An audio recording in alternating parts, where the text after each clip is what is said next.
এই মেয়েকে বউ হিসেবে বরণ করা আমার পক্ষে কোনো মতেই সম্ভব নয়।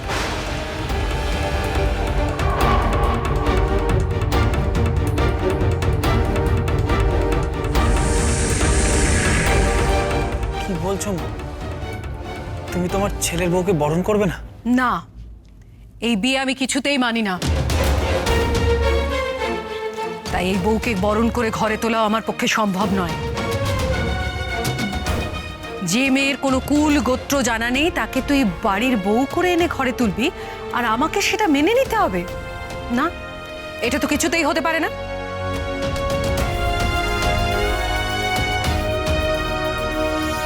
ঘরের লক্ষ্মী হওয়া তো সহজ কথা নয় ব্রজ। কিন্তু মা, আমি যে ওকে অগ্নি সাক্ষী করে বিয়ে করেছি, সেটাই বা অস্বীকার করি কি করে? তোমার ছেলে হয়ে আমি কি কখনো কোনো ভুল করতে পারি মা? তুমি আমার ওপর বিশ্বাস করো, তুমি ঠিক বুঝবে যে আমি কোনো ভুল করিনি মা।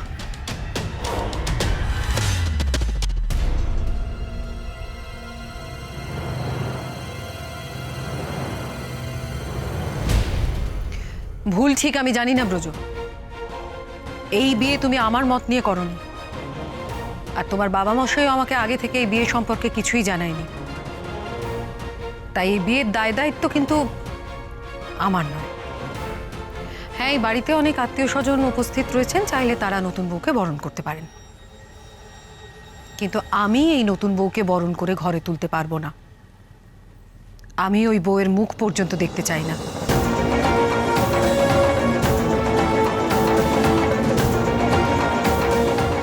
রাগ করো না বউ, ব্রজ না হয় একটা ভুল করেই ফেলেছে।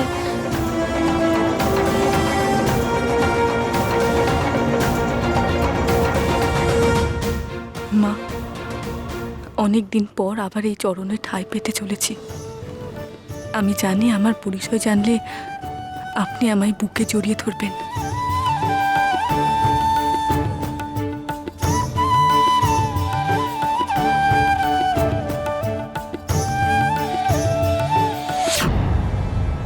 থাক থাক,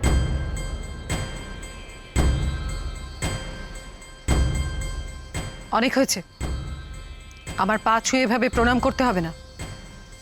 কি ভেবেছো আমার পা ছুলেই আমি মেনে নেব তোমাকে বউ হিসেবে, বরণ করে নেব?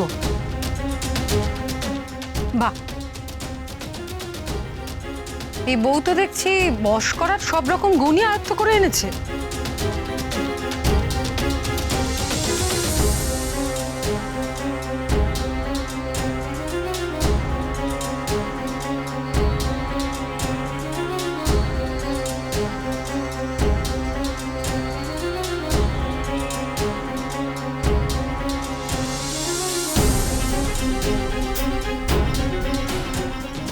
বাহ, তুমি তো বেশ মেয়ে। আমি তোমাকে বরণ পর্যন্ত করলাম না, তোমাকে নিজের বৌমা বলে স্বীকার পর্যন্ত করলাম না, আর তুমি তুমি আমার পা ছুঁয়ে নমস্কার করতে চলে এলে? না বাছা, এত সহজে কিন্তু চিড়ে ভিজবে না।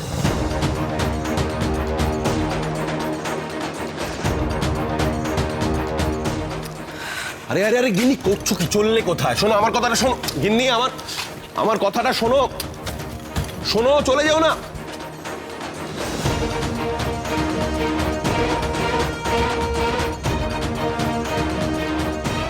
মা, এভাবে চলে যাবেন না মা। ঘোমটা সরিয়ে শুধু একটিবার আমার মুখটা দেখুন। আমি প্রফুল্ল, আপনার বড় বৌমা। আবার নতুন করে সংসার পাততে এসেছে এই বাড়িতে। আপনি আমাকে ফিরিয়ে দেবেন না মা। আমি যে সব কিছু ত্যাগ করে এই সংসারে এসেছি। এবার কি হবে ভাগ্নে? দিদি তো দেখছি বেজায় ক্ষেপে আছেন। তুমি একবার মাকে বোঝাও না মামা।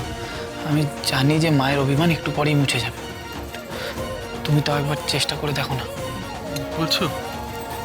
দেখি দিদিকে ঠান্ডা করতে পারি কিনা।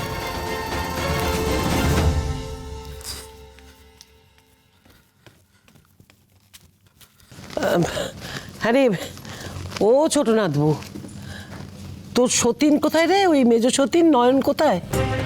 যা যা ডেকে নিয়ে আয়। ও তো এবারের বউ, ও বরণ করে বউকে ঘরে তুলুক। যা।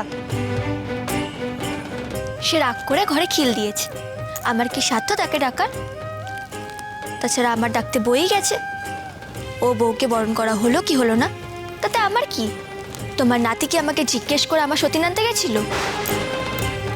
ও মাগো, আরে ওই হিংসুটে মেজো বউয়ের হাওয়া বুঝি তোর গায়েও লাগলো? তুই তো এমন হিংসুটে ছিলিস না রে, হ্যাঁ? ঠিক আছে, আমিই যাই, মেজো বউকে ডাকি, দেখি কেমন রাগ করে সে ভেতরে থাকে। ওরে বাবারে, দাঁড়া আমি আসছি। আমার হিংসা হবে কেন? আমি তো আর এই নতুন বউয়ের সাথে সংসার করব না, বাপের বাড়ি চলে যাব। আমি শুধু তার মুখটুকু দেখার অপেক্ষায় আছি। দেখি কোন ডানা কাটা পরীকে দেখে উনি সব ভুলে তাকে বিয়ে করে বসলেন।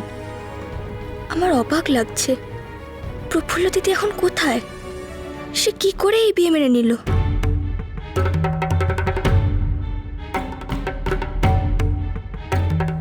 আবার একটা বিয়ে করে যে তুমি কাজটা মোটেই ভালো করনি, সেটা নিশ্চয়ই এতক্ষণে উপলব্ধি করতে পারছো ব্রজেশ্বর।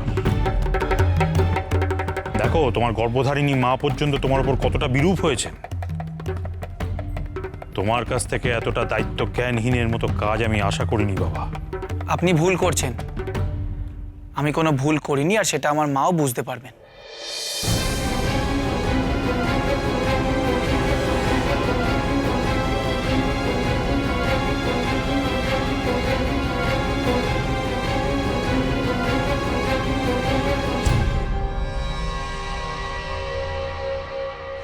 চালিয়ে দেবো। হ্যাঁ, এমন চাল চালবো যে সব ছাড়খাড় করে দেবো একেবারে। এরা আমাকে চেনে না, আমি নয়ন। এমন অবস্থা করব যে হয় ওই বউ মরবে, নাহলে সাগরের মতো বাপের বাড়ি দৌড়বে। উনি শুধু আমার একার, আর কারণ না। আমি এ বাড়ির ঘরণে গৃহিণী, আমি আমার স্বামীর ভাগ হতে দেব না, কিছুতেই না। যদি সব ধ্বংস করতে হয় দরকার আমি তাও করব, কিন্তু ও বউকে আমি সংসার করতে দেব না, কিছুতেই না। দেব না, আমি সংসার করতে দেব না, আমি দেব না সংসার করতে। কিন্তু শাশুড়ি কি করলেন? ছেলের চাঁদ মুখ থেকে কোলে গিয়ে আবার বরণ ডালা নিয়ে এগিয়ে গেলেন না তো?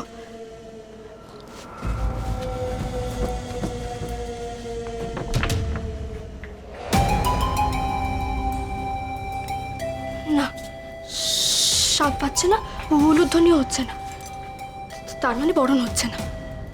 থাক, উঠোনেই দাঁড়িয়ে থাক। ও বউকে আর এই ঘরে ঢুকতে হবে না। শাশুড়ি মা এখন আমার দলে।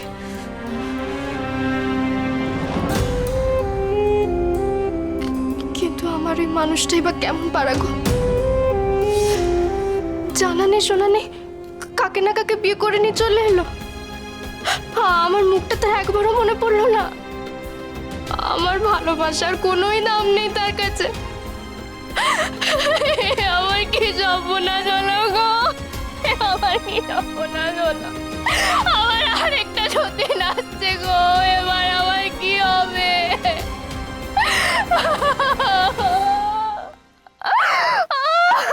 আমার কি হবে? বাবা, বরং দেখে আর বাঁচি না। দেখছি স্বামীর সোহাগে একেবারে কেঁদে দুকুল ভাসাচ্ছে। দাঁড়া দাঁড়া, তোর কান্না আমি বের করছি।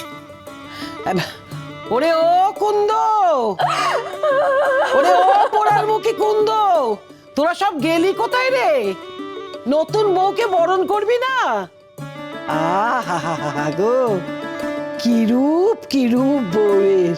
আহা, দেখে একেবারে মন প্রাণ সব জুড়িয়ে যায় গো।